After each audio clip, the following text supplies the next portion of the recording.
Welcome to the Second Reading Podcast from the University of Texas at Austin. The Republicans were in the Democratic Party because there was only one party.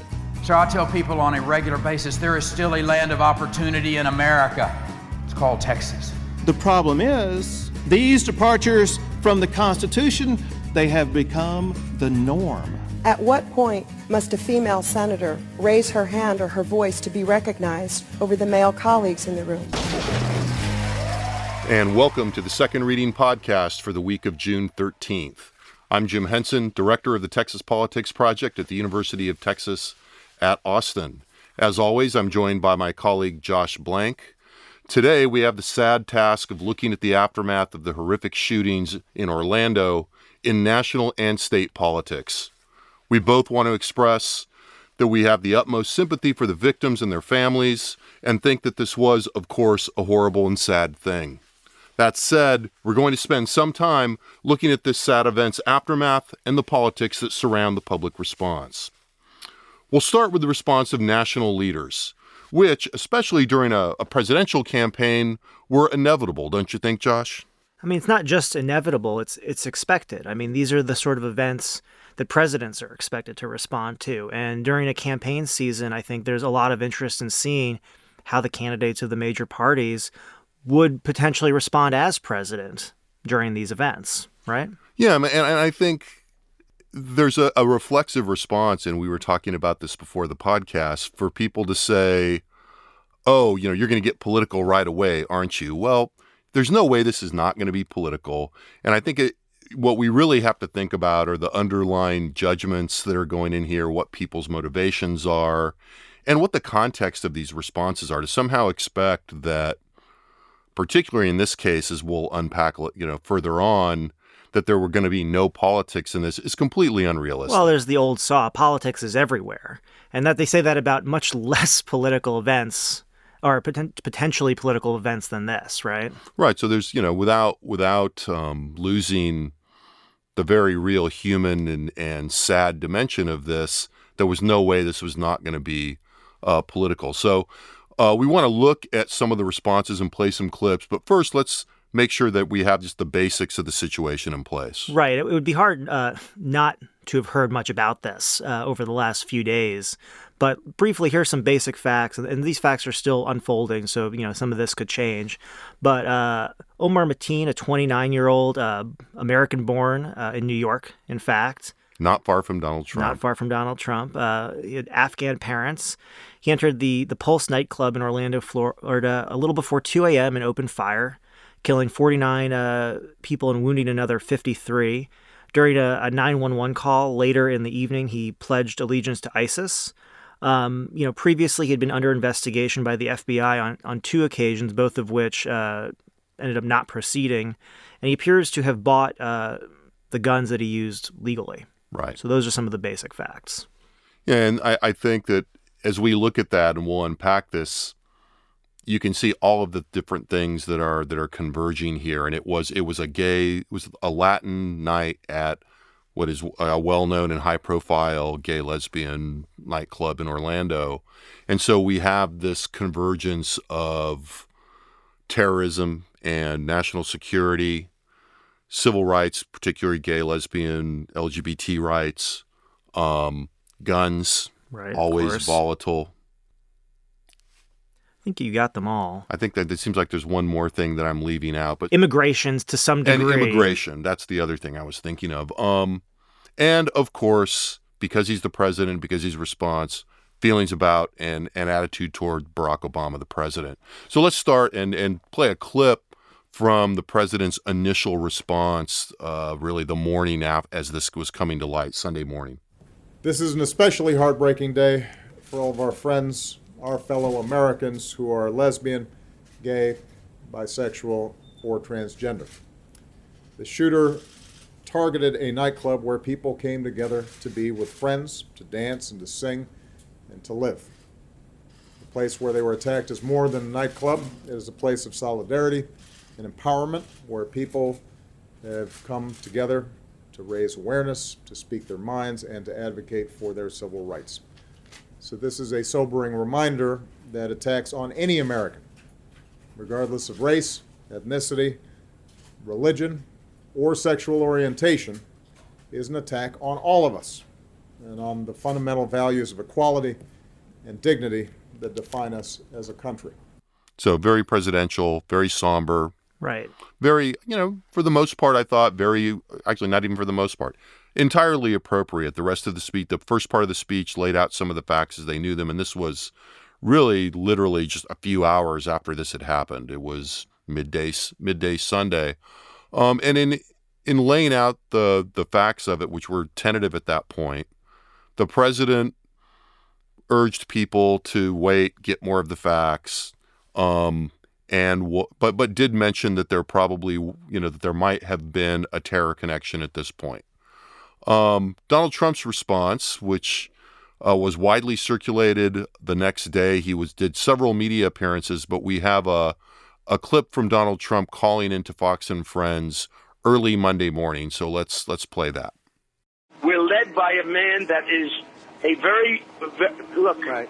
We're led by a man that either is not tough, not smart, or he's got something else in mind. And the something else in mind, people can't believe it. People cannot believe that President Obama is acting the way he acts and can't even mention the words radical Islamic terrorism. There's something going on. It's inconceivable. Right. There's something going on. So two interesting things that have become very prominent and gotten a lot of play in the last 48 hours.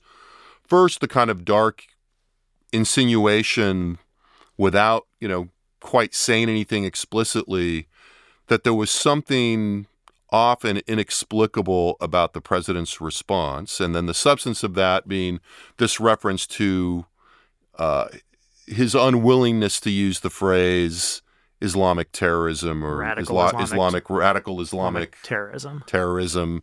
Basically, and the president has been reluctant to use the term radical Islamic terrorism or radical Islam or radical Islamism for reasons that had to do with their strategy from the Obama administration's perspective of not further antagonizing the Islamic world. Right, or elevate, or sort of, elevating the idea that America is hostile as a country towards Islam, in the sense that is not helpful strategically, has been their position. Right, and Donald Trump has adopted this from others, frankly. I mean, this has been a line of criticism of the Obama administration prior to Donald Trump even declaring his candidacy. That's been prominent in recent years as a way of as a kind of stick to beat the Obama administration in terms of their foreign policy. Yeah, and it's a pretty common criticism among Republicans. Marco Rubio was doing it a lot during the presidential primary. Ted Cruz. In fact, I think Trump was a little late to the game on the bashing Obama over this. I mean, the piece that got of that comment or that set of comments that got a lot more coverage was sort of his implicit linking of Obama towards some kind of complicity. Yeah, I mean, and this obviously re-invoked the fact that Donald Trump was almost certainly the most prominent birther. Right. What's a birther? That is the people that claim that there was no real evidence that President Obama had been born in the United States, that he was born somewhere else. And Trump had been very prominent in this in the earlier part of the decade and has still not entirely renounced that position. Right. Even after the president released his birth certificates. Right. And there is a degree of, from a very kind of pure, non-judgmental kind of attitude or a very analytical point of view, Donald Trump's use of rhetoric and to step right up to the edge of saying something, but be able to say, well, I'm not saying it, I'm just suggesting it, or he often uses the diction, I've heard this, or right. People say. People tell me all the time. And in this one, it's like people can't believe it. Right. Even though it's not entirely clear what he's saying they shouldn't believe. But the implication is that somehow, back in the Cold War, we used to talk about people being soft on communism. And this is the implication here is to link these questions about Obama's identity to him being, quote unquote, soft on terrorism. And he doesn't have to make the link directly because the media will do it for him. Right. And which they did very quickly. Yes. I mean, within moments of him saying that, It was in pretty much all the media outlets. I mean, it was on Fox. It leapt across the spectrum of political coverage. I think I heard it on the way to work that morning on NPR. I saw it in multiple morning newsletters I read. I mean, it was so everywhere. They covered the waterfront. Now, Trump was also trying to extend that criticism to Hillary Clinton, and has in fact said that and basically lumped them together, and that makes sense from a political point of view. She was Obama's Secretary of State. And you should expect to hear that happening throughout the rest of the campaign. It's just that the Democrats, when Obama was running in 2008, linking John McCain to George Bush, which was even more sort of particularly given the fact that stretch. There was not a lot of love between those two men. But this is a common campaign tactic. Right, and it makes a certain amount of sense. And certainly right now, for her part, Hillary Clinton is hugging up on the president pretty good, which one would expect. Nonetheless, and so to that extent, Hillary Clinton's response, which came very quickly in her own set of multiple media appearances,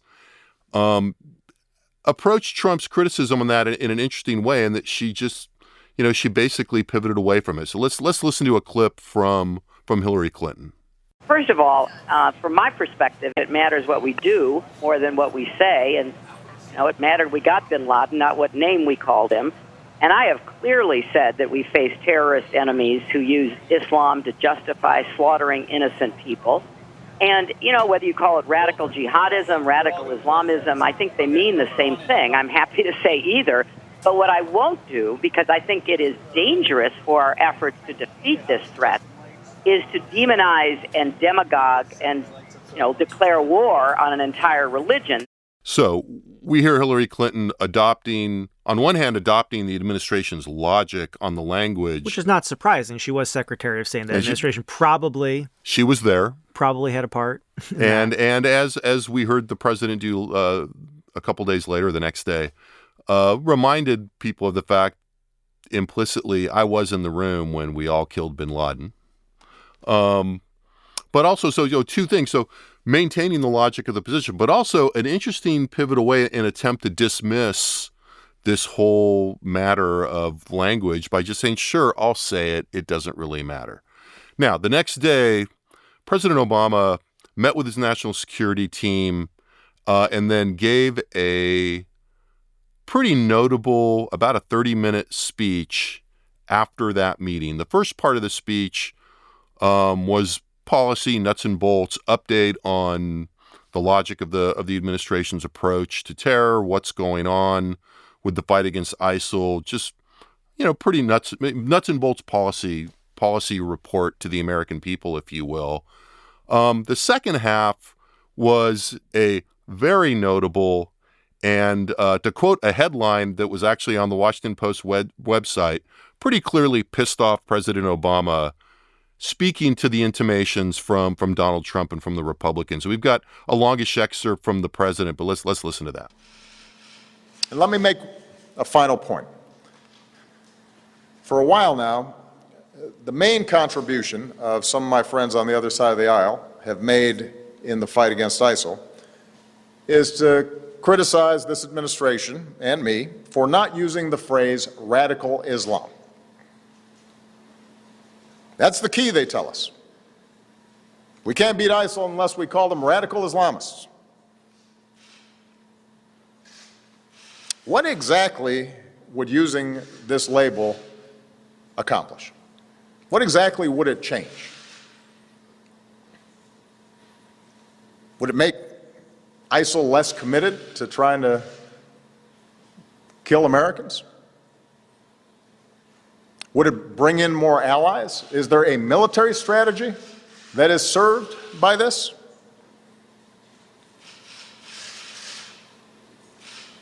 The answer is none of the above. Calling a threat by a different name does not make it go away. This is a political distraction. That is actually even one of the milder parts of that speech. Yeah, definitely. He really, he called Trump out all but by name. He made a reference in another part of the speech to the presumptive Republican candidate. He referred to him yapping? Yeah, he referred to all the yapping out there. but also very much gave a speech that was about saying, this is very serious business. And implicitly, as we were talking about earlier, made the distinction between running for president and being the president. It's a little different. Yeah. And I think, and that distinction here, I think also serves in looking at Obama and Clinton's response in a subtle way and the differences there. Hillary Clinton is very much, and again, not to say she's not being serious, but it's a very tactical move, I think, to simply say, it doesn't matter. Yeah, sure, I'll say it. Fine. Right. Where he's saying, look, I'm the president. This gets no results. I'm here trying to run this deal and make things happen, and this is not helping. I mean, there's a later part in that speech where he's kind of sarcastic, and he says, not once, to paraphrase, not once has one of my advisors said, hey, if you used to start using this term, it'll just turn this whole thing around. And it kind of boils down the point of what he was after, I think. Yeah, and there's a recognition of the fact, that as president, not as someone running for president, he is the figurehead of our country. And what he says, carries import in the rest of the world in a way that, Trump may be interesting and to some people, scary. Right. And Clinton may, be, let's say, expected probably to win the next, election, which maybe sort of somewhat speaks to her a little bit more careful logic about some of this stuff. But neither of them are president. Right. Neither of them are commander-in-chief of the armed forces. Neither one of them at this point represents America and the rest of the world. And I think that's where, and that's right. I mean, that's a nice parsing there. And I was thinking that when we were listening to the clip where you see that distinction where Clinton is very willing to say, to a large degree, because she's on the campaign trail, yeah, if it makes a difference to you, I'll say radical Islamic terrorism. Yeah. She all but just went, fine. Right. But I'll tell you, if she were to win in November, I don't think you'd see her saying it a bunch. Right. It's unlikely. Almost certainly not. Almost certainly not. So now that we've kind of laid some of this out and looked at these political responses, let's take that apart a little bit. I mean, and really what we see here is different elements, really remember the two parties when you come right down to it, looking at these different issues that we've laid out that this intersects and looking for what we would think of as a frame that suits their purposes. And that's, and again, this is where it probably feels a little uncomfortably mercenary to be talking about it this way, but this is how it's working, right? Right. I mean, the reality is I think it's sort of in these sorts of situations, oftentimes the person who says like, we need to set politics aside is the worst, because then they go and they start being completely political. So in some ways, this is what we expect. I mean, it's easy to sort of dismiss the language as crass or craven or opportunistic or whatever. But the reality is that, in a time like this, people are looking for solutions. They're looking for understanding. They're looking for meaning. They're trying to sort of go beyond the basic headline and figure out where this fits into what's going on in America. I'd say even myself, when I woke up and started reading the news, my first thought was, oh, this was at a gay and lesbian club. I was this an attack? A hate crime. Was this a hate crime? And then I instantly saw, oh, this is being investigated as terrorism. And I thought, for me, I thought, well, which one is it? Right. And I was trying to figure out, is this a hate crime? Is this a terrorist attack? What is this? And I think that's what politicians are trying to help people do.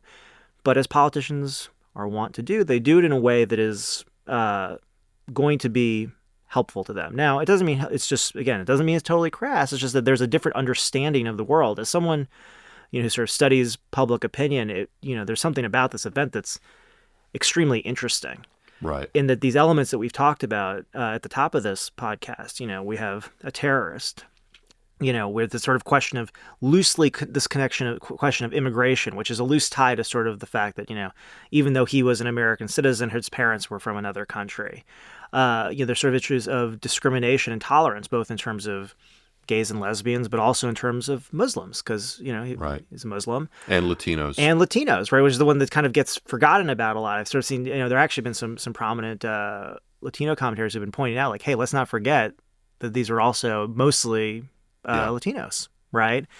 And so you notice in the response at the top, you hear the Republicans talking about, or at least Trump, but also other Republicans are talking about terrorism, Barack Obama, and immigration. And the point of a frame is to sort of tell people what to think about, influencing how people and individuals perceive meaning in this situation. And so, we don't think of things in isolation. It's not like, we can just say, oh, this was this one thing. We define it like this is, it's just a terrorist attack. Well, what else should we think about? How else should we understand that? Yeah, how would you, what do you think is a good operational, working definition of frame? Something like elements selected to provide a particular context to political events? Yeah, I think that's pretty good. It's definitely about... I don't even have that written down. No, that was great. You should write a textbook or something. And so, yes, the Republicans are sort of trying to, in this event, they want you to be thinking about, the president and his response to terrorism and whether it's been adequate. They want you to think about terrorism. They want you to think about unchecked immigration because those are issues that they're basically running on. Right. For the Democrats, you notice that Obama's response, he was quick to highlight the fact that, the club goers were gays and lesbians. And he specifically mentioned civil rights. Right. In some of the responses that follow, Democrats are likely to continue talking about gun control. And the president we didn't play those right. excerpts, but the president talked about gun control and guns in both of his prominent statements on right. this. So we heard a lot about gun control, discrimination, and to a lesser degree, but still so terrorism, right? And so the idea here is how are we supposed to understand, these events, right? And that's sort of what this fallout has been. And to some degree, there's some sort of there's some perceived advantage. I think there's two ways to look at this. I guess is on the one hand, you say there's some perceived advantage to getting a large degree of the public to think about these issues on your terms. On the other hand, in a less sort of just totally, self-interested sense, this just reflects the way that, the parties and the ideologues and the people who sort of who identify with them tend to think about these issues. It's not that, they're going out and sort of creating this opinion. It's that this opinion exists and and the politicians in a lot of respects in their responses are trying to activate those attitudes and remind people, if you're a Republican, how you feel about how Obama's handled terrorism, or if you're a Democrat, how you feel about gay rights, right, and gun control. And that sort of explains the different kind of language that's coming out of both sides. I think that's right. And I think there again, it feels a little awkward, but there are interesting gray areas in which the definitions and how those frames get set are very fluid here. Especially in a case like this where there were so many of them present already. Exactly. So, is this, if you're thinking about this as an immigration issue or you're thinking about this as an act of terrorism, but, from the Republican, I think there are ambiguities on both sides, I think. But, from the Republican side, for example, if, you think that this is an act of terrorism and the Democrats have been too weak on this and this is a tragedy, but you have very conservative attitudes about gay and lesbian rights, there's some tension there. And not that because you don't believe in gay and lesbian rights, you would be happy about this. It's not to imply that, but it is a kind of there's counter pressure there. It can be, but it can also, but they can also reinforce each other, right? I think that if you're someone who feels, let's say that the country has moved too fast on let's say, some civil rights issues recently, and you're also generally, think that we should have closed borders, and that, terrorism is this huge, is one of the biggest problems facing the country. In some ways, this can work. This can be very easy for you in that you say, hey, this was a terrorist attack because of our open borders. Of course, the Democrats are going to talk about civil rights. They just missed the point. And so you're able to, you're actually able to deflect the parts that are dissonant. Right. Exactly. Right. With your values. So yeah, I think that's an interesting way of thinking about it. Okay. So to be just a little gross about this. Let's get as gross as possible. Which party has an edge in their response to this, do you think? For me, I think it's for a couple reasons. I think the GOP, the Republicans, have sort of a native response to this, and this is And this is something that, there's sort of this idea. A native advantage. A native advantage, right. Yeah. There's something, this idea in political science called, issue ownership. And the idea is that, as each side, runs in an election and tries to win, they try to tell the voters what the election is about.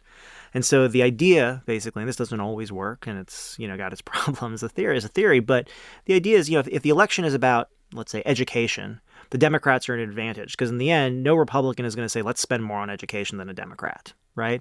If the issue is about, let's say crime and punishment, right? Or, let's say we've got a problem with crime, Republicans are probably going to win, because in the end, Republicans are going to be able to, let's say pursue much stricter sentencing guidelines and put more cops on the streets and all these kinds of things. And Democrats are going to have just trouble with this. Right. And historically, parties have succeeded when candidates or leaders, or usually it's an individual or a strategist, find ways to overcome that. So as you're using that example of crime, you think about Bill Clinton and the crime bill. Right. And this is where Democrats said, well, let's put a lot more cops on the street because we'll spend money on it. Right. And so there's a way for them to actually flip the issue. But for the most part, this is what happens. Now, this isn't going to be the campaign issue. Right. But you can think about this as like a little microcosm here, which is to say, as you come out of this and people are trying to understand what it's about and there's this competition over it, one of the things that I think about with all these elements involved is, one, how proximate are these attitudes to what actually happened, right? So I think for Democrats, they're at a little bit of a disadvantage, let's say, on the civil rights, because though it was the gay and lesbian club, and though, most of the people in there were minorities in a couple senses, both in terms of his gays and lesbians, but also in terms of his being Latinos and Latinas, for a lot of people, it's kind of like, well, is that this what? But this isn't being called a hate crime, really. I mean, there's sort of, again. And there's a little bit of dissonant information out there. Right. But it's awkward to leverage that for political purposes. I mean, the killer's father kind of prominently said on the record that he really deplored what his son had done. It was completely wrong, but then kind of followed up with, because it's up to God to punish gays and lesbians. Right. And there was some indication that he had said that his son had gotten upset seeing two men kiss on the street prior to this. And so it's definitely part of this. I mean, there's no doubt about it. But again, how, when I say like proximate, how close is it to sort of, your understanding of what happens? I mean, for some people, it'll be a little bit easier. That factoid doesn't go in a direction the Democrats can really. No. And then the other Democratic response is to talk about gun control. Well, we've had, a number of incidents of mass shootings, over the last, 8 years plus before that. And I think there was an article that came out on Vox that basically said, oh, and here were the other 48 shootings that happened in the country, on the same day. Yeah. I mean, I think I probably agree with that mostly in terms of this being a better natural frame for the Republicans. I mean, the one thing that qualifies that a little bit is that with Donald Trump at the top of the ticket, you have a lot of unpredictability, and already you can get Donald Trump providing a lot of noise in the lines, things that are, to use the notion of framing again, that don't necessarily work with the frame seamlessly. So, he goes out and picks a fight with the president by sort of implicating the president somehow in some kind of conspiracy, or he uses something that drives the media narrative in a way that doesn't quite work with the traditional use of or the reflexive use of the frame. Well, but I think you're talking about two different things here, because on the one hand, there's sort of is there a natural advantage to one party or the other, and then there's can the party take advantage of it? Yeah. And so for Republicans, the natural advantage is that for them, the attitudes are very proximate. It's about terrorism, it's about immigration, it's about the presidents and the Democrats' sort of inability to deal with this issue. And the thing is, those attitudes are reinforcing. For the most part, a restrictive immigration attitude towards immigration, a sort of strong sort of concern about terrorism, and a very negative view of the president are likely to go hand in hand amongst the type of voters that Trump's and the Republicans are trying to mobilize in the next election cycle, right? So that's one thing. I mean, that's a natural advantage. But the other side of it is, does Trump make it hard for them to actually realize that because of the way that he addresses it? So that as a congressional Republican, someone running for re-election, instead of responding to the tragedy, you're responding to Trump's response to the tragedy. Yeah, well, and that's what I mean by noise in the lines. Yeah, exactly. Yeah. And that's where they lose the advantage. So let's turn to Texas. So what was the response here in Texas? Well, Texas, as always, was an interesting filtering of national politics. Now, on one hand, there was a response to be expected in a broad public sense. There were marches and vigils in sympathy with and support for the Orlando victims and their family, and for the cause of LGBT security rights. And that happened, near as I can tell, in most of the major Texas city. There was a pretty big march here Sunday night in Austin. In the political world, a kind of weird thing happened, but weird in a very kind of expected sense. So at 7 a.m. Sunday, so a couple hours after really the situation at least was resolved and the police had gone in, they went in a little after 5, I think. So 7 o'clock, so maybe a couple hours later, given the time, or even just an hour later, given the time difference. The Lieutenant Governor, Dan Patrick, on his social media pages, posted a biblical quote. Now, this is something he does generally every Sunday morning. And the quote was from Galatians, and it read, "Do not be deceived. God cannot be mocked. A man reaps what he sows." Now, this was immediately read as a response to the events in Orlando, and just as immediately widely condemned especially by Democrats and by liberals in social media. And it got picked up very quickly by the national media that morning. Right. The implication being that, the lieutenant governor was blaming the victims and using a biblical quote to justify it. To say, essentially they got what they deserved. Now, Dan Patrick was out of the country, as he pointed out and communicated relatively quickly. I'm on an island with poor internet connectivity, and Team Patrick's response was that we schedule these social media posts weeks in advance, and the quote was with a kind of a nice little GIF. We have to produce those graphics ahead of time. We schedule them. And if you've done social media campaigns, this is not implausible on the face of it. It's very rare. I mean, it's very rare that if you run a social media account, which, we have and we do, and I know a lot of people who do, that you're actually getting up on Sunday morning at 6:30 to put together a graphic and then post it at 7. Yeah, that's so it's, at least for those of us who do this, it's a very plausible. Right. So we're sliding into the position of giving the lieutenant governor the benefit of the doubt, which many people did not, and he was roundly criticized. And I think if you unpack this rapid response to Patrick's post by the Democrats and the national press, you can look at two things, and we're still going round about this. Yeah.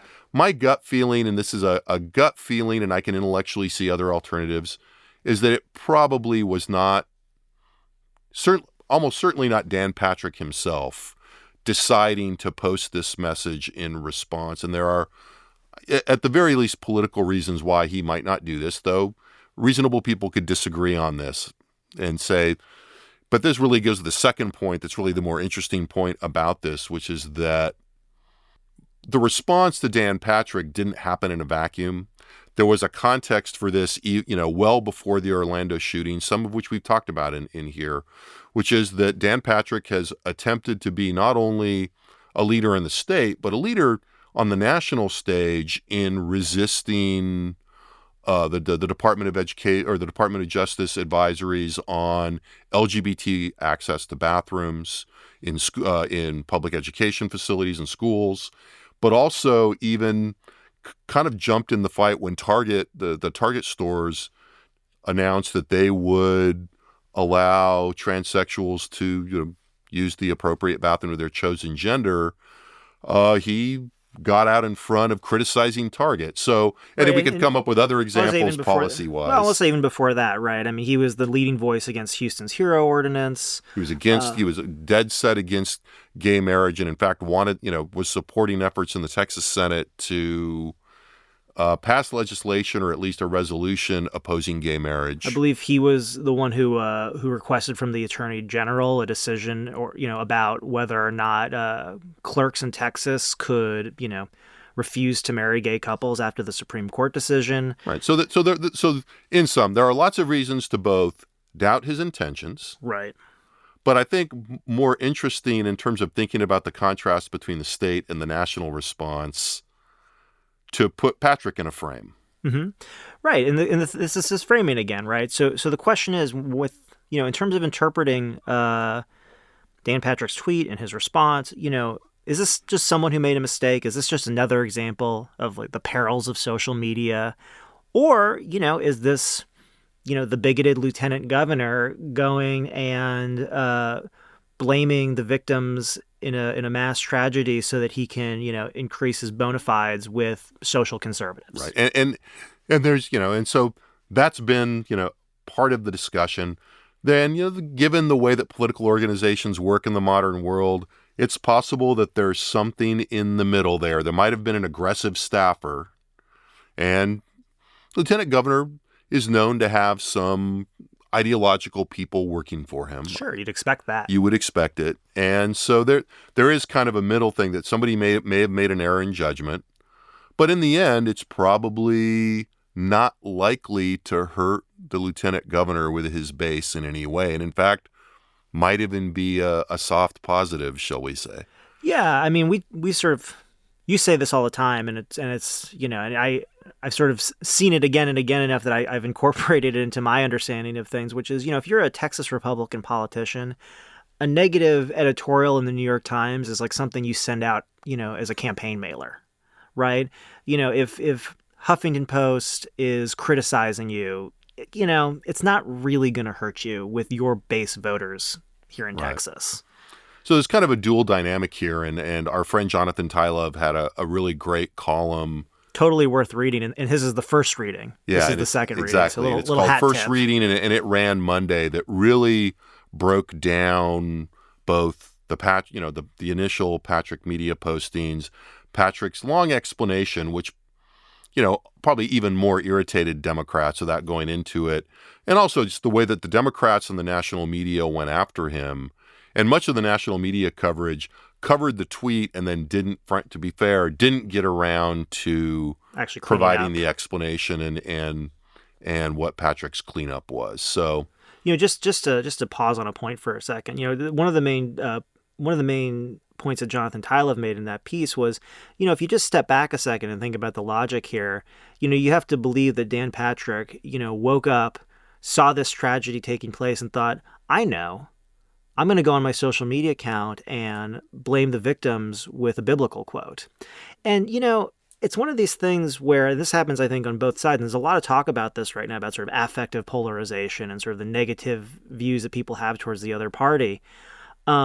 Explain just briefly what you mean by affective polarization. The idea here is that, it's not that people are becoming necessarily more ideological or sort of moving in their policy positions, but that what you're starting to witness is sort of these just negative attitudes towards people of the other parties. And the polling item that people most often cite is, would you have a problem with your son or daughter marrying, an individual who identifies as the other party, as a Republican if you're a Democrat. And the number of people, the percentage of people in America who increasingly feel they have a problem with that just keeps going up and up and up. I think it's north of a majority wouldn't want their child married. I mean, the truth is if you sort of, trade in politics and move around with people, most people are not awful. Most people are not, terrible. And just as, Dan Patrick, whether you agree with his politics or not, you may not agree with how he gets to his solutions or what he thinks we should be doing, but, he's doing what he thinks is best, right? And the same thing with the president. I mean, that's the thing. It's not as though the president is sitting there, and not doing things to make terrorist attacks on the people that he represents easier. I mean, and if you just sort of think about it for a second and pause, in the moment, that sounds pretty crazy. And just as it sounds, and whether you're to be fair, and whether you're, a Democrat or Republican, to think that the president is sort of involved in these attacks somehow, right? Islamic terrorists, right? Or that the lieutenant governor is sitting here, having a party because 49 people were killed and they happen to be, gay. It's just totally, it's crazy. Yeah, I think that's right. So we had one more thing we were going to talk about quickly, and we're going to run out of time, but we should end by saying, so does all of this, whether it's Dan Patrick's the mix up, the imbroglio over Dan Patrick, or the fallout from this. Does this have policy consequences in Texas? The thing that people are talking most about is the possibility of maybe some gun legislation, either the national or the state. Now we're talking about the state level. And I think the general sense is that certainly at the state level, this is unlikely to result in any action in the legislature, at least any that gets anywhere. Yeah, I mean, in short, absolutely not. What we tend to see is after these sorts of tragedies, we might see a slight uptick in terms of sort of support maybe for universal background checks, which is already extremely high, even here in Texas. Maybe support for some more mental health screenings. Right. And mental health resources. Both of which are kind of consensus points in public opinion. Yeah, absolutely. But, as these events sort of happen with greater frequency and with greater coverage, the effect it has on public opinion with each, subsequent event seems to sort of lessen just a little bit each time as people just sort of see this as kind of the status quo. Now in Texas, we have, very sort of, we're using terms conservative liberal here, but sort of conservative views about guns in this case, meaning, generally we classically liberal, but ideologically conservative in the here and now about guns. And I mean, the last legislative session, we actually, passed open carry legislation, concealed carry on college campuses. And so it's not as though you should expect in the next legislative session to see them go back and reverse any of those or add significant checks. Really, I would say, barring a major tragedy here in Texas, but even then, probably not. Yeah, I think that's right. It's just the fundamentals for it aren't there in either broad Republican public opinion, which is what the majority party here is looking at. But even among Democrats, I mean, that's the thing that makes Texas a little bit unique, is that Texas Democrats are more conservative than their national counterparts. It's worth reminding people that, Wendy Davis came out, in the gubernatorial campaign for some form of open carry, right? Right. Although she later rescinded that, but that's a reflection of the reality of the electorate. Yeah, the sense of what the pressure, what the pressures that they feel that are coming from public opinion. Yeah, I think that's right. And as I've thought about this, I mean, the only real consequence we see here is not a policy consequence; it's a political consequence. We're seeing. We saw we've seen some of the Republicans in Texas that are making a point of distancing themselves from Trump, ding him a little bit, but it was hard not to look at the people that were doing that and have it feel just as opportunistic as everyone else. It's overdetermined. I mean, there's a lot of Republicans sort of distancing themselves from Trump, seemingly every day for various reasons. Yeah, and it's a bet, and that's just really handicapping. You come right down to it, I think. So on that note, thanks for joining us. As always, be well, and we will talk to you next week. The Second Reading Podcast is a production of the Texas Politics Project and the Project 2021 Development Studio at the University of Texas at Austin.